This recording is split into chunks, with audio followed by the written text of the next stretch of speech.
Live from the hottest real estate market in America, Tampa Bay, Florida. This is the Real Estate Leads Podcast with the CEO and founder of the Olga System, your host, Lisa Carter. Greetings and salutations. I'm Lisa Carter, the host of the Real Estate Leads Podcast, a podcast dedicated to helping you generate leads today. Our lead generating tip for the day is around probate sales. Our guest, Bobbie Goodrich from the Live Free or Die state, New Hampshire, is joining us. I met you last week or earlier this week. I popped into Rochester, New Hampshire, and you were in the office with a bunch of other agents, and you immediately told me you're retiring. So we're going to talk about that later. But how long have you been a real estate agent? Because you look too young to be retiring, ma'am. Very funny. How long have I been in? It was 35 years this January. 35 years. Did you start in the state of New Hampshire or elsewhere? Yes. No, here. You're not a Massachusetts transplant into New Hampshire? No, I'm not. No, I was born and raised in Pennsylvania, but I've been in New Hampshire for 40-some years, 45 years at least. Oh, wow. So I've always sold in New Hampshire and also in Maine because we're a border. You're a border community. Border community. So you were smart enough to say, "Look, I'm close enough to go over the border." And so, curiosity, New Hampshire, Maine, is there reciprocity between those two states, or did you have to do the damn thing over again? No. Well, we had to learn Maine law. If you were licensed in New Hampshire or probably any other state, in order to get licensed in Maine, you had to take the Maine law part of the course, and there were a few attorneys that taught that, and then you had to take a test, and then you were licensed. So it wasn't that difficult. I don't know; it could have changed, but I gave up my Maine license last year because I knew I was going to be retiring. Now, Bobbie, I've been to Maine, and there are no laws in Maine. I can tell you that right now. Lots of cows and lots of trees, but laws, I don't know. Anyway, well, just joking. Their real estate commission is more on the ball than New Hampshire's, I'll have to say. Oh, live free or die. So there's no laws there either. So you pick two states that you can just ramble free and sell houses and trailers and mobile homes. Yeah. Fantastic. That's wonderful. Well, I'm glad that you can carve out some time in your busy schedule to be on with us today to talk about a conversation that actually started earlier this week, which was probate. I've been talking about probate to agents for the last few months because I stumbled on the unique concept that no matter what is going on in this crazy market, the feds with interest rates and all of that crazy stuff that we can't control, the one thing that we are all sure of is death and taxes. So I leaned in a little bit on probate, and you and I had a great conversation. You've done probate sales? Yes. Mm-hmm. And what does that look like? How did you, no one left on their deathbed that you should sell their house, because that would be kind of cool if that happened. But I'm sure that wasn't the way you leaned in on that property or got that lead. So how did you end up getting leads on probate cases? Well, I think in the beginning, truthfully, we had uptime at the desk back in the day. You know, there was no internet or anything like that, and we actually had an MLS book with loose leaf pages in it, and you used to have to go to the board office every Friday and pick up a packet of the new listings so that you would, in fact, know what had happened in the last week. Oh, my gosh. This is like Barney Rubble real estate. This is the Flintstones. Kidding. Holy moly. There were no fax machines. So you were supposed to sell a house without any search online capabilities? Oh, no. There was nothing. You would get a book. This is off the track, but you would get, was it quarterly? I think it might have been quarterly. There was a comp book that was published. You know, it was bound, and you would go to the board office and you would pick that up, and that's how you found out all the listing compilations that you have listing sheets. So then somebody put what it sold for, and that was bound into this book, and that's how you knew what the comps were. My goodness. I mean, of course, that information was available at the registry, but you couldn't get it online. There was no online. So you had to physically get up and try to get there before anybody else, grab that book, and now you're talking New Hampshire, Maine, so you probably drove an hour.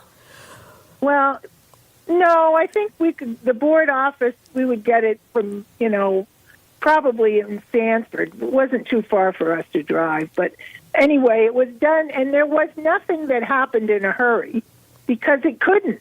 It must have taken like months to sell a house. Yeah, a lot of times it did. And if you saw a sign go up, you'd call that office and say, I saw your sign on such and so street. Tell me about it and how much is it? So you could sometimes scoop the book, by seeing signs go up. That's how you did it. So you had to actually read. This is amazing. Oh, yeah. This is like back in the day when people read, and there were no animation or video to listen to. Right. Wow, this was when you were in a linear world where there was no video or audio. Yeah. You couldn't listen to a podcast like this on your way and learn anything. That's insane. Thank God those days are over. Well, we made it through, and we're here. You made it through, and you're here. You have to change with the market, or you might as well, crawl in bed and stay there, if you're not willing to change, because things always change. Has the market been this crazy? So, you're talking about the Flintstone Realty days, and now we're here, and everyone's in an uproar because things change so quickly. So we're now in a culture where things, days seem like, decades seem like weeks, and months seem like days. Things move so fast right now. Do you remember a time where it felt like this, in previous years, where people were confused and kind of trying to understand, should I stay, should I go?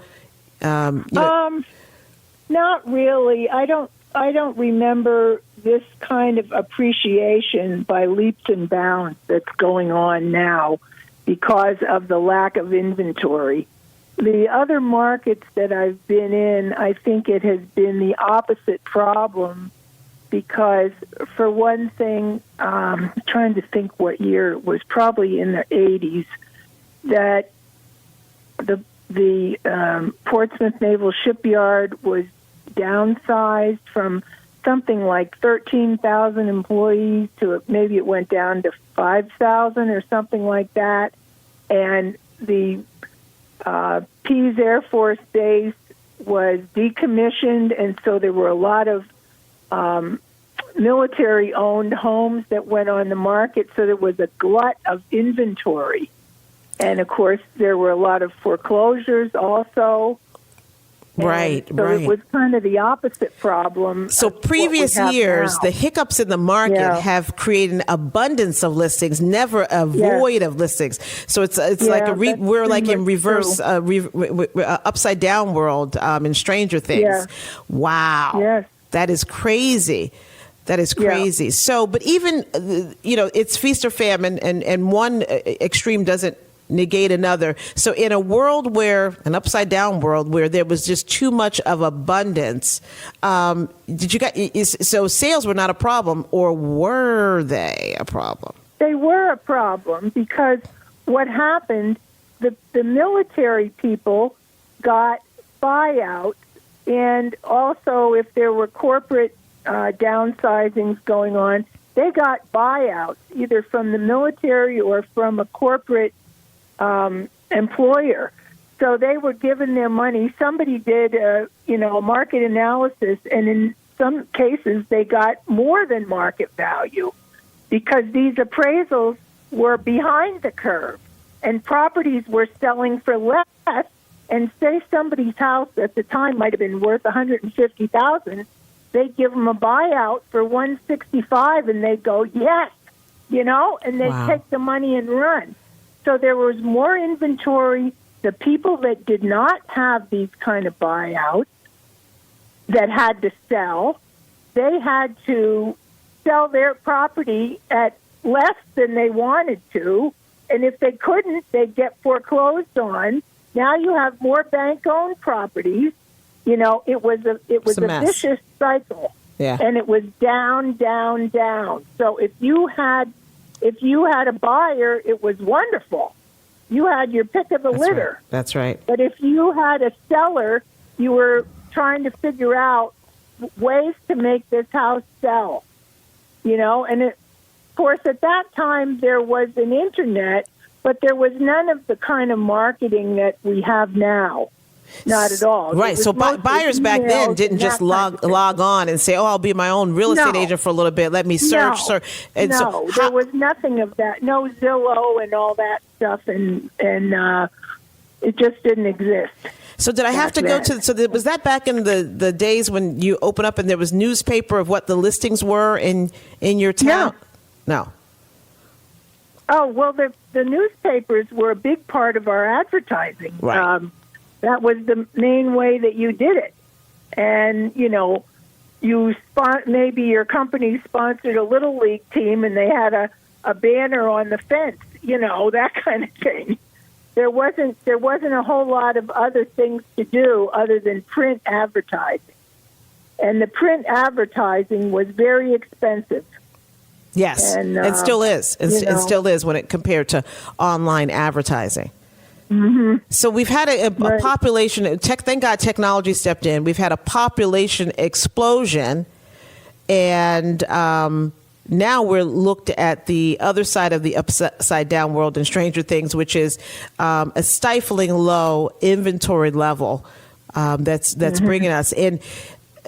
You know, that's one of the opportunities that I keep preaching about is we can't, you know, unless we're a builder. There's some brokers and some agents out there that I talk to. They're building their own inventory in their markets. They're buying some land and they're building on their land, their new construction. They're partnering up with builders and other home improvement guys to convert.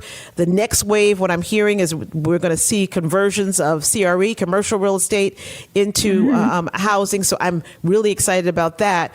But one of the silos here, getting back to death and taxes, is that unfortunately, people will continue to perish and pass away due, hopefully, to natural causes. But when they are passing away and we're losing part of our population, they're leaving this world without a will and right. a legal directive on what will happen with their money, their debts, and in the case where you have done your property sales, your probate sales, they're leaving without any directive on what to do with their properties. Right. And I've had occasions where people would come in the office, and here again, this goes back a ways, when there was floor time or up duty, and you'd have somebody walk in and they'd say, "My father passed away 2 weeks ago, and I'm inheriting the house, and I want to put it on the market." And wow, and I might say, "Well, who is the attorney?" Well, we don't have one. And people in the beginning, here again, you know, knowledge is a good thing, and you learn by fire sometimes. And if you are the unfortunate agent that has that person approach you, even maybe it's somebody you know, calls up and says, "My father died and I need to sell the house," and if you don't know that you can't just go ahead and sell it, say you go ahead and you list this house. And in today's market, you might have it under agreement in a week, and the person goes and gets their mortgage, and when they're, you know, 3/4 of the way down the road, there's a title search that's done, and you might be getting a call, you know, a week before closing saying, "You know, I got a question here." I said, the person that signed this contract isn't the owner of the house. Whoa. Where is, you know, Stanley Jones? He's the owner of the house. And if you, the agent, weren't smart enough to pull the deed, that's right, and to figure out that the owner of the house is the one that signs the listing contract, not the son of the deceased. But this goes back to doing your homework, right? Because all of that information is public. The moment that probate case is filed, this is all public domain information. Right, but it starts with the deed. That's number one. Right. You should never list the house if you don't have the deed. Ever. You know, and that's crazy. What a cowboy. Read it. This person just said, okay, I know this person, they died. I'm just going to list the house, and they're not on the deed. They don't have any ownership to the home. Crazy. Lisa, I had a very experienced agent, very well-known agent that I had a go-around with when I had the buyer, and she had somebody signing the purchase and sales that wasn't the person on the deed. And she keeps telling me it's all right, and I'm, it wasn't all right. And my buyer had put money down for a septic inspection and a water test, only to find out the house had never been probated and the correct person was not signing. The house couldn't even be sold yet. How did this random individual even get any, Well, it was a relative, and the relative was one of the sons, and he was handling it, and blah, blah, blah. I could go on, but, I was not happy, and I went to the broker, and I said, look, my buyer is out this money, and he better get his money back because your agent didn't do her job. Okay, people, if we have people, right, unfortunately, people are dying every day. If you have someone in your family, if you have someone in the family who comes to you, do your homework. This is all public information. When a case is filed, okay, first of all, a case must be filed. Random individuals, random relatives can't come in and start claiming and working with you. No. Halt, stop. Let's turn off the lights. You're not around if someone tries to do that. In New Hampshire, it's 30 days from the person's death that somebody should be filing the probate. And every court is different. There's like 18. There's a uniform probate code, but only 18 states are part of this uniform probate code. The rest of them are just doing their own thing. So understand what state you're in. So in New Hampshire, you should at least wait 30 days, or is that an absolute requirement? No, it has to be done within 30 days. It's supposed to be filed. The person who, say you're the daughter or the son and your parent has died, and that there's a will and you have a copy of it, and hopefully it's valid, but they'll tell you when you show up in the probate office whether it's a valid will or not. But you bring that and you go to the district court in your county and appear at the counter and say, my father passed away, and here's his will, and I'm the named executor because it will say that in the will.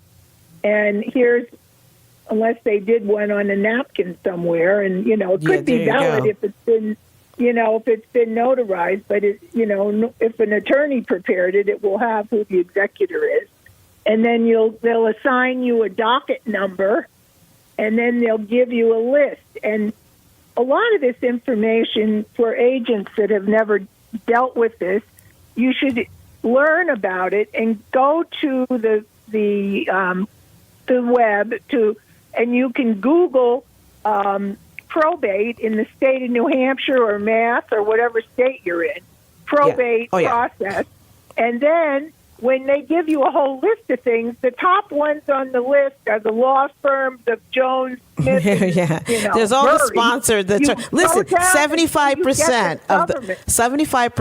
of the cost of a probate case go to attorneys. So they have lots of money to do those ads, and that's why they constantly are coming up on a search. But Bobbie's right. So scroll down and you'll see the information that you need beyond all of the attorney ads. On the government site. On the government site. They're raking in the dough. There's court fees and filing fees, executive fees, but 75% goes to the attorney.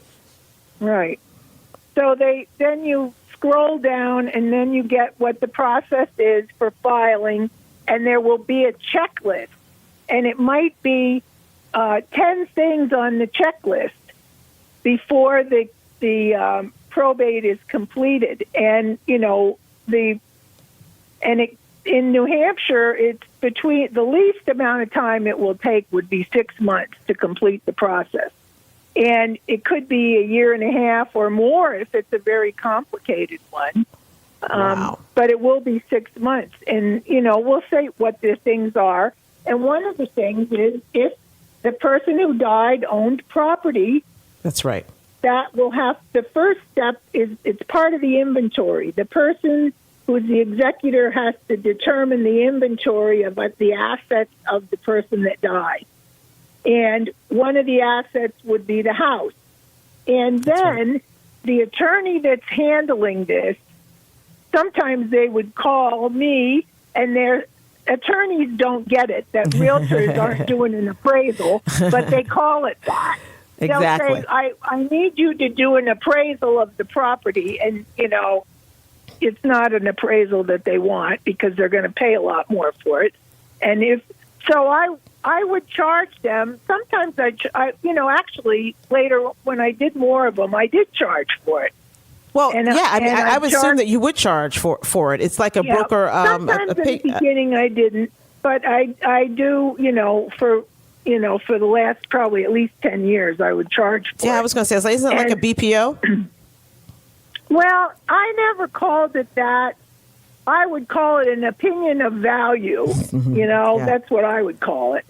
And I would do it in letter format because I don't think they want you to crank something off of of your MLS and hand them so many pages. I don't, of what we would get for a CMA. Right. I would do it in letter format, and I would have small. I usually would have 3 or 4 sold comparables and a couple of under agreements if I could find something that was similar. And then in paragraph form, I would compare the subject property to the comparables. And comparable 1 has a 2-car garage. Subject property doesn't have a garage. I'd list a couple of the pluses of the subject property and a couple of the negatives as well. Property shows deferred maintenance on the outside. It's the major systems are not up to date. It has fuses and it has a 35-year-old furnace. Wow. Okay, so you got really in depth. So was that the attorney requesting this or the court? Okay. No, that's just the way I did it. And then I would, at the bottom, I'd say something like, in my opinion, the current market value of blankety blank Main Street is X, and it would be like 3 pages. And I would send, if I had contact first with the executor, I would send it to the executor and I would CC it to the attorney, because it's sure. really, and so that's kind of what I would do. And I had, sometimes, and one thing I wanted to point out that it's really important that you be on very good terms with the paralegal for the attorney for estate work. If it's a bigger firm or a 3 or 4 person firm, usually they have one designated paralegal that does all the probate stuff. So you get to know that person and work with them because you're not talking to the attorney most of the time. You're talking to his estate and probate paralegal. So, they're the one you're giving your documents to and updating. But then if I would get the property listed and I got it under a contract, then I would send it to the paralegal and the attorney and, that kind of thing. Look. Sometimes in the beginning they want it when it's an offer. But the one that I dealt with most, he didn't have to have that. He trusted my judgment that if it got under, that the contract was going to be written right, number one. That's right. That I knew how to write a contract and, didn't put stuff in there that was omitted or, I didn't omit things or whatever. And I named the proper parties as who's signing and all that kind of thing.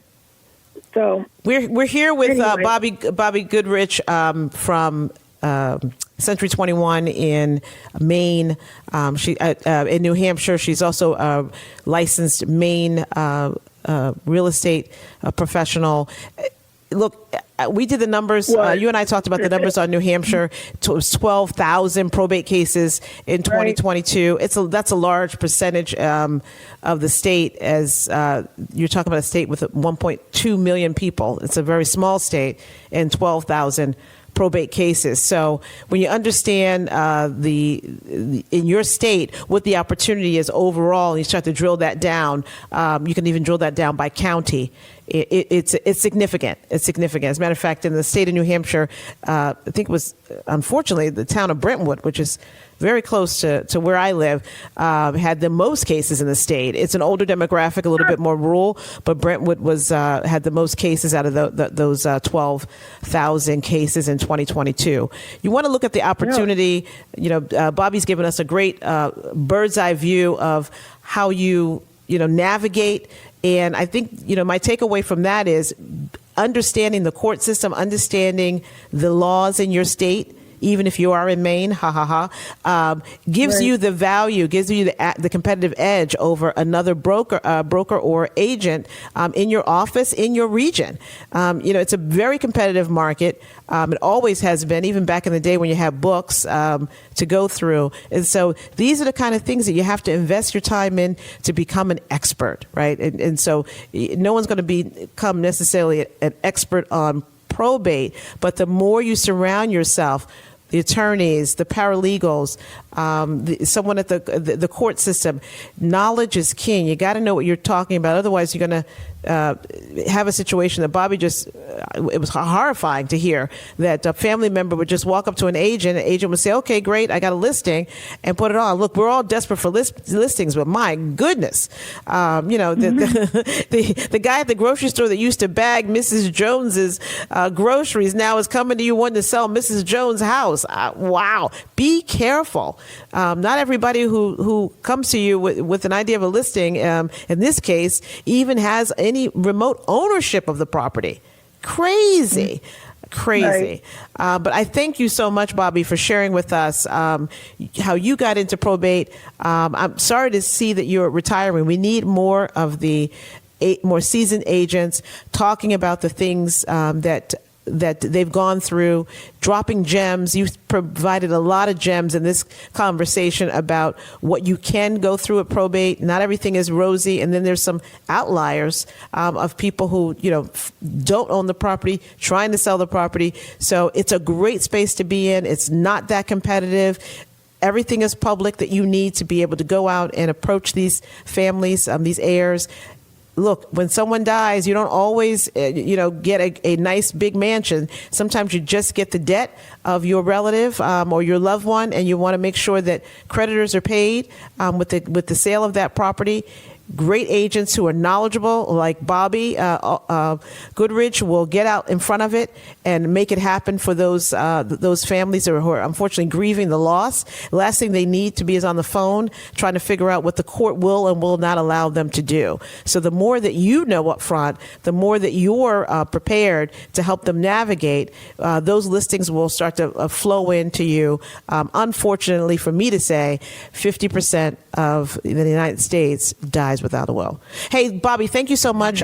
You took my call. You followed up, and I just love you. So thank you so much for dropping your gems, and we appreciate you. Thank you. Thanks very much. Bye-bye. All right. Bye-bye.